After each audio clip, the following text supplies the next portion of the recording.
resept deyirdim. 4 ədəd aspirin götürürsünüz. Onu bir xörək qaşığı su əlavə edirsiniz. Onu əzirsiniz. Sonra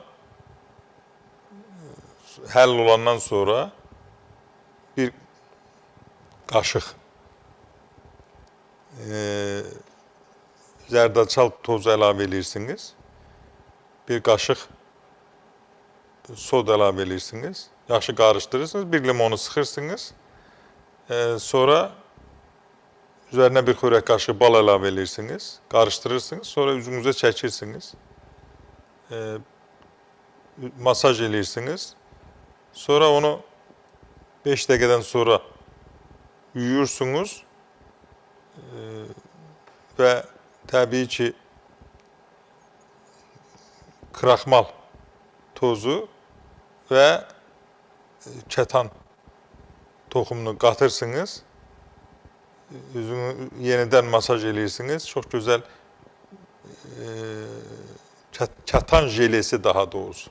Kətan jelesini hazırlamağa hamı sual verir. Kətan jelesi belə hazırlanır. Kətan toxumunu suda saxlayanda o jeli alınır. 2-3 günə jeli alınır. Bax, belə alınır. İndi bir başqa reseptdə deyirəm, aspirin həll edirsiniz 4 tabletka suda. Sonra onu həll edəndən sonra üzərinə nişasta əlavə edirsiniz. Ya qarğıdalı, ya buğda nişastası əlavə edirsiniz.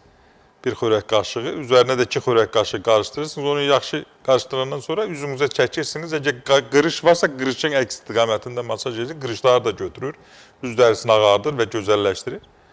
Yenə də üstündən 5 dəqiqə keçəndən sonra qalır elə. Ondan sonra bir 15 dəqiqədən sonra yenə götürürsünüz. Dediyim kimi kətan jelesi və həmin buğda ya qarğıdalı nişastasını qatırsınız, çəkirsiniz üzünüzə. Üz çox yumuşaq, üstündəki ləkələr gedir.